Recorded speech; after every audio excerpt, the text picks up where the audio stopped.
Samajwadi party के राष्ट्रीय अध्यक्ष और पूर्व मुख्यमंत्री अखिलेश यादव ने जौहर यूनिवर्सिटी के निकट जनसभा को संबोधित करते हुए सपा कार्यकर्ताओं पर और नेताओं पर दर्ज किए जा रहे मुकदमों और जौहर यूनिवर्सिटी पर की जा रही कार्रवाई पर निशाना साधा। साइकिल रैली को 2022 के चुनाव प्रचार का आरंभ बताते हुए कहा, आज मौसम सुंदर हो गया है, साइकिल चलेगी तो प्रदेश में राजनीतिक मौसम भी बदल जाएगा। मुरादाबाद में पत्रकारों के साथ हुई झड़प को उन्होंने अपने ऊपर हमला करार दिया। उन्होंने कहा कि मुरादाबाद में सुनियोजित षड्यंत्र था, पहले लिफ्ट बंद कर दी गई ताकि हम लोग नहीं निकल सके, लेकिन किसी ने खबर नहीं चलाई।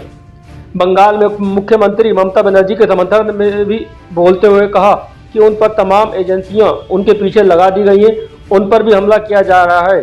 उनके पैर में चोट लगी है, इसलिए किया जा रहा है कि वे चुनाव प्रचार ना कर सके। उन्होंने कहा, लोकतंत्र पर सबसे ज्यादा गिरावट भारत में आई है। जो भी सरकार के खिलाफ बोलता है उसे जेल में ठूस दिया जाता है। रामपुर सपा मुखिया अखिलेश यादव ने जौहर यूनिवर्सिटी के निकट साइकिल रैली शुरू करने से पहले एक जनसभा को संबोधित किया। समाजवादी पार्टी के कार्यकर्ताओं और नेताओं पर दर्ज किए जा रहे मुकदमे और जौहर यूनिवर्सिटी के विरोध में की जा रही कार्रवाइयों के लिए सरकार पर निशाना साधते हुए उन्होंने कहा कि अब सरकार के दिन ज्यादा नहीं बचे, केवल 300 दिन है, जिसमें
रामपुर का इसलिए ज़रूरी है कि सबसे ज़्यादा अन्याय रामपुर में हो रहा है समाजवादी कार्यकर्ताओं।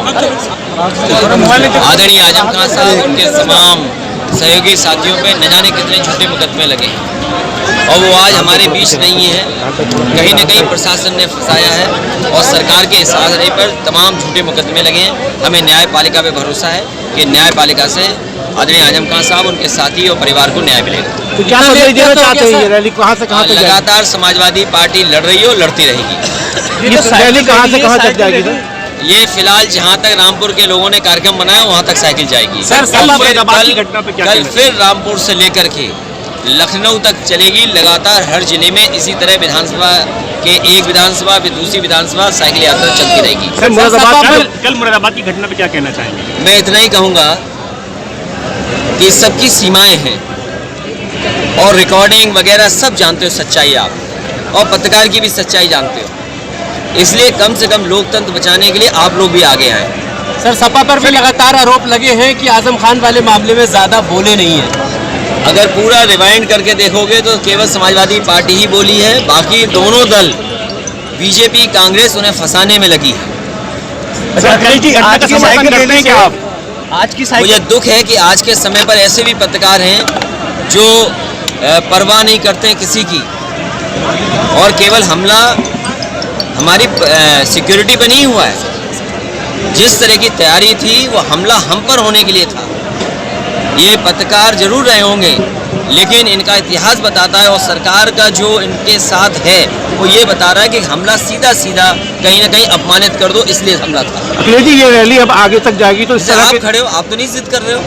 अब ये रैली आगे तक जाएगी? आप किसी को नहीं बुला रहे हो जिद करने के लिए, या हम जो बात कह रहे हैं और पहली बार तो नहीं कह रहे हैं, आपके बीच जाने कितनी बार बातचीत हुई है। वो ऐसी क्या बात थी, किसका दबाव था जिसकी वजह से ये सब कुछ किया गया? वो जानते थे कि रामपुर में साइकिल चलेगी, रामपुर से खराब मैसेज आए, मुरादाबाद जो समाजवादी पार्टी का गढ़ है वहाँ से खराब मैसेज आए, इसलिए जानबूझ करके साजिश रची है।